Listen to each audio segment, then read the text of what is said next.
in real life. Good evening, everyone. Welcome to another exciting episode of NTAP Presents, an exclusive panel discussion.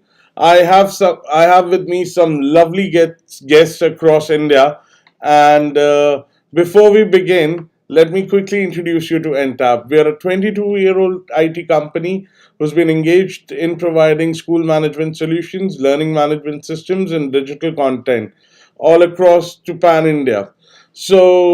Today's topic of discussion is very important. It's about how we can successfully implement national education policy and also curriculum designing, and how to design a curriculum in aligning with national education policy. So, I have with me some exclusive panelists, and I know we've gotten them. My team has been working real hard, and all of them were busy. So we have only 30 minutes, and I'll quickly begin. First up, I have Deepak Khetansha. Deepak Khetansha, welcome on board. Please introduce yourself. Namaste, I'm founder director of Sunshine Worldwide Secondary School, Goa.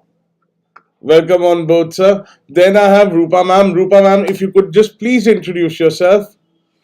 Namaste, I'm Rupa Karmaya, Principal, Sri Vivekananda International School, Chandrayapatna, near Hassan, Karnataka.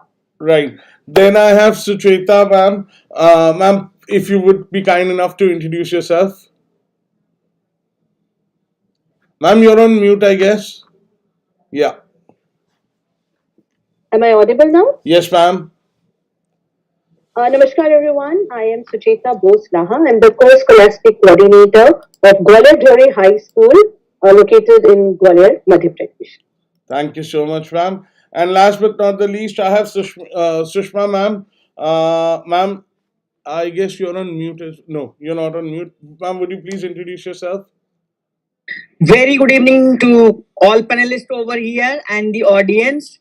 I am Sushma Badoria with experience of 26 years in this education field and looking after the non-academics administration of the Unison World School Dehradun.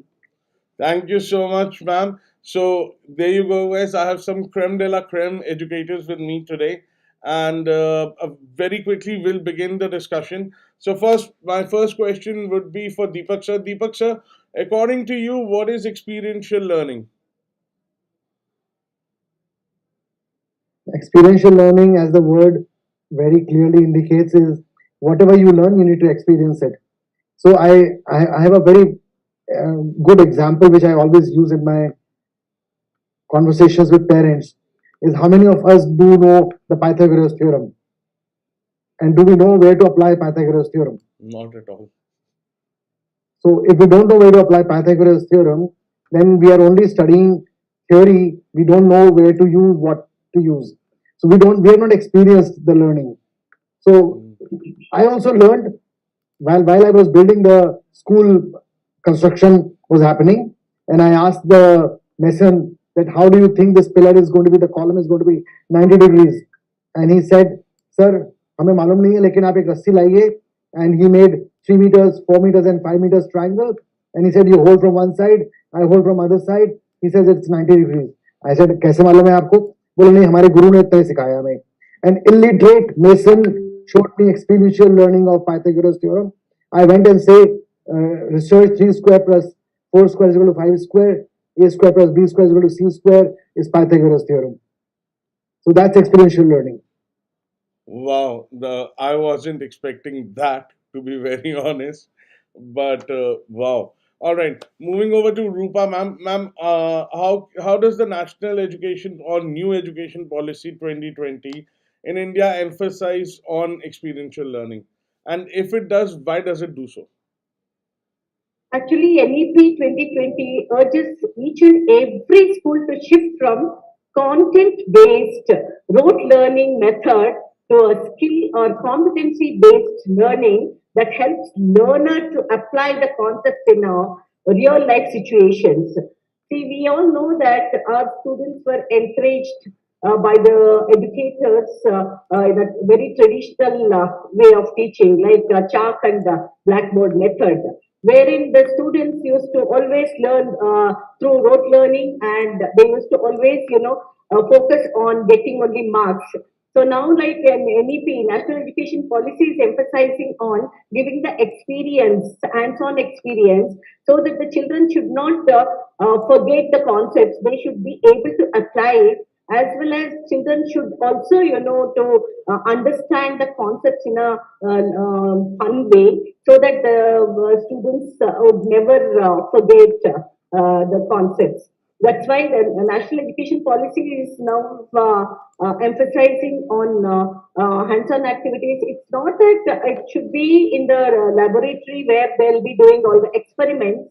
It can also be, self-learning method, like research-based method, and assigned through the assignments also they will be learning. There'll be not many competitions like wall magazine competitions we emphasize on, so that the concepts will be given, the topics will be given, so that the students they do research based on the theme given, so that self-learning takes place. In a way, like children develop their team building, as well as they learn to be with the collaborative learning, like with the group discussion takes place, so that children also, will, in a way, they through the activities, by through playing outdoor games. National education policy has emphasized on integrating with art, integrating with sports, so that the children learn with fun way. Right. Wonderful, ma'am. And now moving from, both Deepak sir and Rupa ma'am explained experiential learning in a beautiful manner. And Deepak sir also used a real life case study of which he experienced. So now I'll move to Sushma ma'am. Ma'am, what are the key principles that you could, jot down, or maybe you could put emphasis on, of curriculum designing for experiential learning, and how they align with NEP 2020? Well, first of all, my observation till so far is provide the structured template inside the school. The structured template will help the students to frame out how they can design their experience, how they can hands on their learning with that set of structured frame. Let me take an example. For example, if like functions of management, you need to teach the students. If a child is designing an event, in that event, if we design, this is the requirement for that particular event, so they learn how to plan, budget, organize, the fixation of the students who will do what kind of work. So this way they learn staffing, then they will give the direction, they will use communication. In case of someone is feeling low, so they will also motivate them in that way, and they will also control the actual with the required one. So this way they learn the entire management functions. So first is a structured template, then they required felicity, that is time to time counseling and guidance in order to carry out in the desired manner, because after all they are children. And finally their appreciation along with the constructive feedback. So this way it facilitates. Whether this is my observation take on this. Right. Wonderful, ma'am. And moving over to Sucheta ma'am. Ma'am, how can curriculum be designed to be inclusive and interdisciplinary?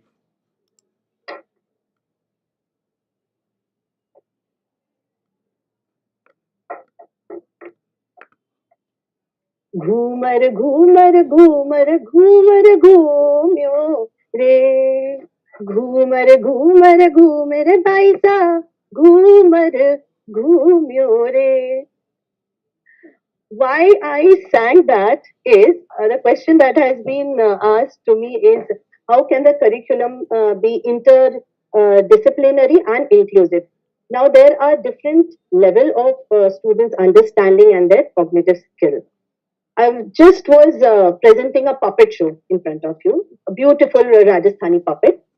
For example, if I take it into a primary class, the students will be enthralled to see, oh, see what ma'am has brought with her today as a prop. First, it settled down the class, and their whole attention is on me. Through this puppet, I can show them the actions, the direction. Now, going to Furthermore, a more senior class, I can explain them the kind of the fabric used, leheria prints used. I can connect it to the cuisine, the tradition, the culture. Further, more senior classes, I can narrate story using the puppets. So I'm using a form of art, a traditional form of art, and telling them and integrating the art integrated curriculum for them. Furthermore, into the higher classes, since this song belongs to a very renowned movie, Padmavat, I can talk about rag, I can talk about rhythm. A very important event that happened and that was screened in the movie was Johar. So, what Mm, was the sentiment? What was the condition of women empowerment, or maybe their status, or the scenario, the societal pressure, etc., etc. So, from just one prop, I am integrating art, I'm integrating culture, I'm talking about tradition, and of course, I'm also addressing the students who have different styles, different levels of learning. At the same time, giving them the information and translating that in the form of knowledge. And when the students would be engaged in such activities, immersed in the activities, then such learning gives a very, very deep imprint in their mind. So the retention rate is very, very high. right. Ma'am, honestly, first of all, you have a beautiful voice. And in all seriousness, I really love the puppet. Now, oh, wait, I was moving over to Neeta ma'am, but then I lost Neeta ma'am once again. So I'll go back to Deepak sir now. Right.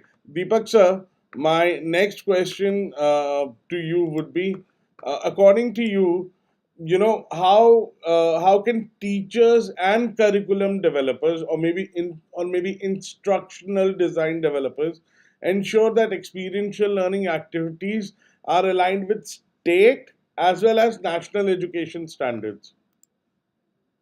So it's very simple.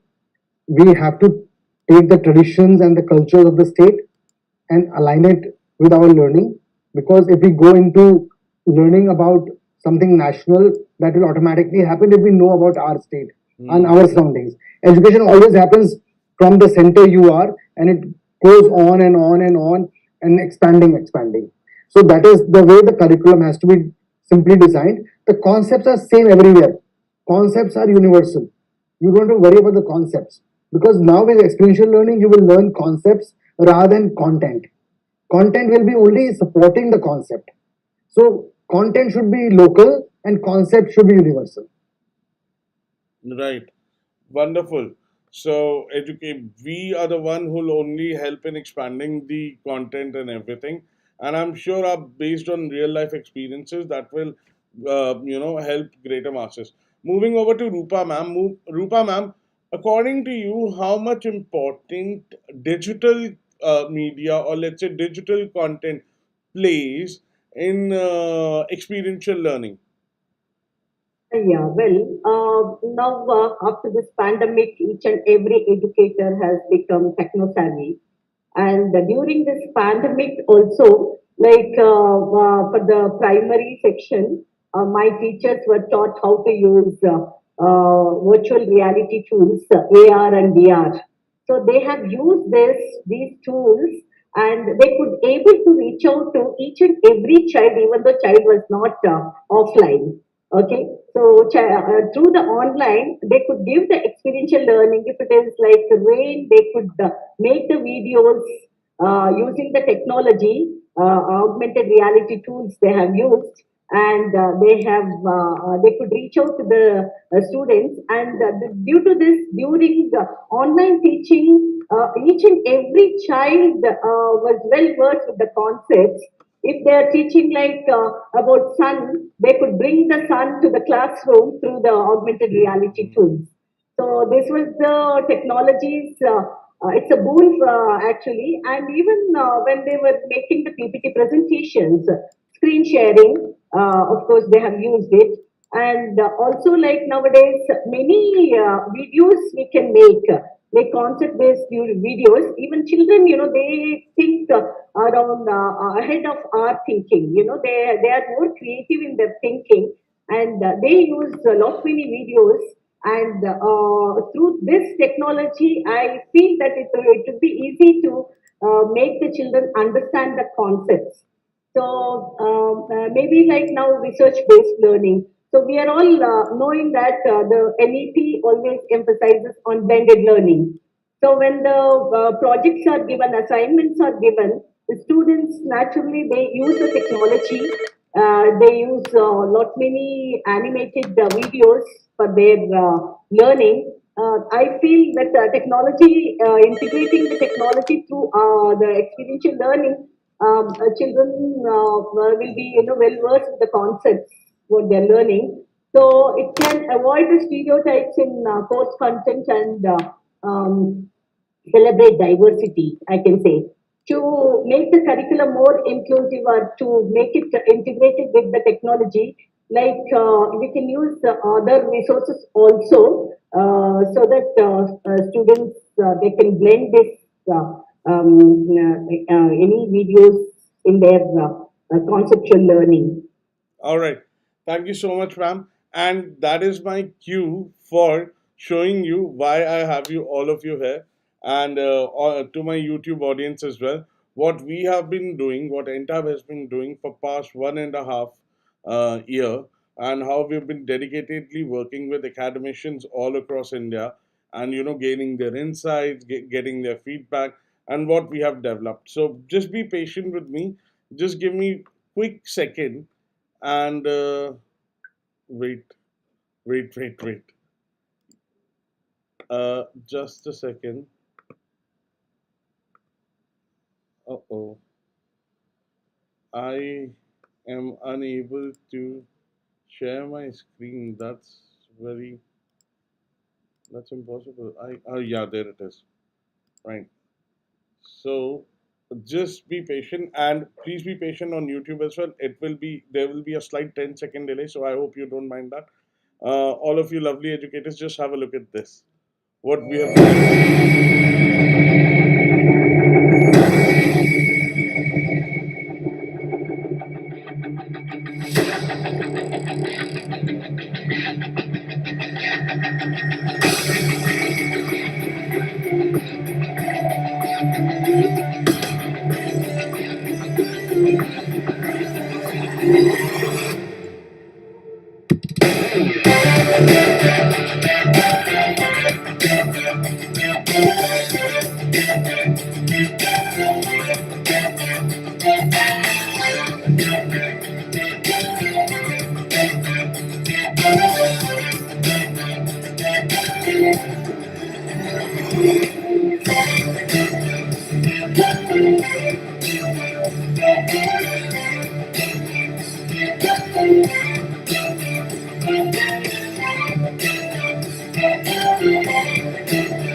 Right. I hope you like that.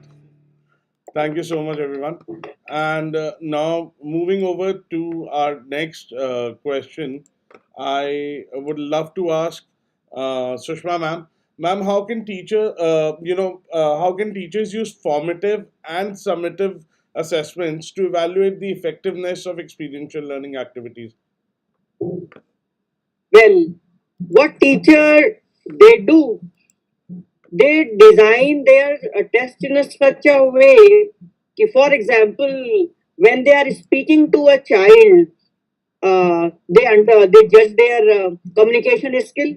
Sometime teacher asks the students, okay, well, this is a topic, what's your views? If you could write something on this particular topic. So this is the structured way of judging the child. So these are the ways where we can. There are some difficult topics which can be bifurcated into short pieces, and they are judged in the form of the behavior pattern of the child, their communication pattern of the child, how they are taking interest, how they are taking the same concept with their peers, how they are doing in their next learning, how they are behaving in the fine art, performing art, or sports classes. These are the ways to judge for the especially formative assessment. For the summative assessment, there are project based and the question paper test based. Nowadays, there are technological platform also like MCQ questions or one word answer type of questions. So these are the also platform which are used by the teachers. We are residential school, so we have almost 24 into 7, and we are all with the students. So we had other ways also to judge the students. Right. So I guess residential schools have a one up on normal schools. And plus, residential schools will always have an added benefit that they can interact with the student on a 24-hour basis. Wonderful. All right. My last question is for Sucheta ma'am. Sucheta ma'am, uh, can you, like, of course, you just gave me one example of that puppetry, and so I'll ask my question revolve around that. If you can cite some more examples of successful experiential learning curriculum and how it can be adapted, or maybe some case studies that you can grant. You spoke about case studies. So, my school, under the leadership of our principal, Dr. Rajeshwari Sawant, has a culture of preparing case studies as QC teams, in which 5 to 6 students they form a team and they take up any topic, any problem.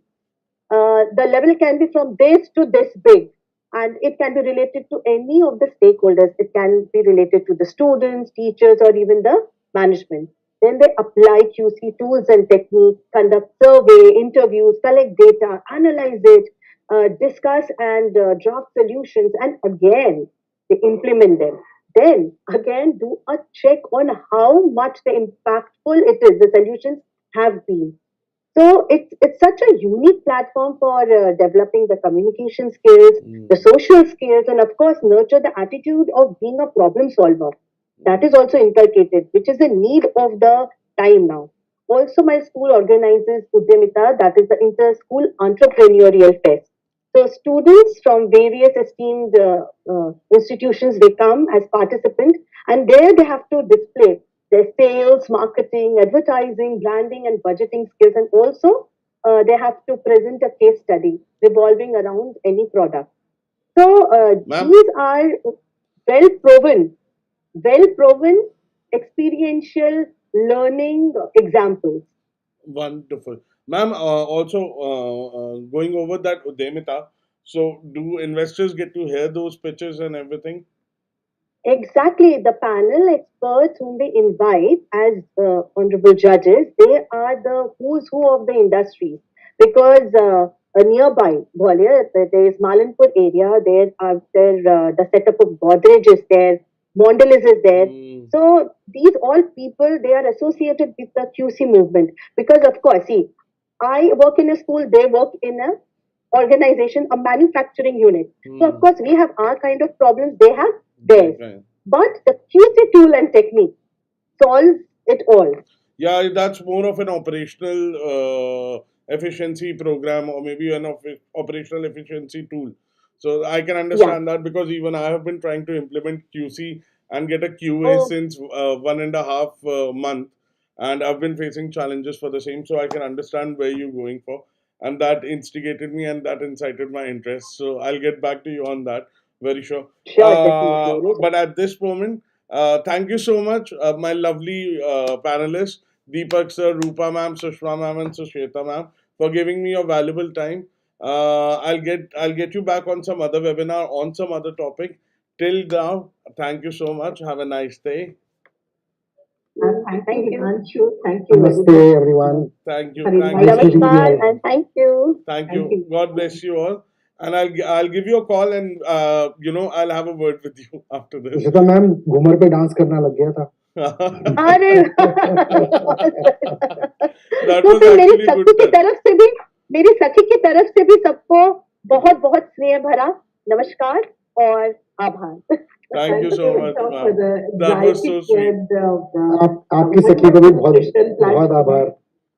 Thank you very much. Thank you. Thank you, everyone. Thank you for joining in.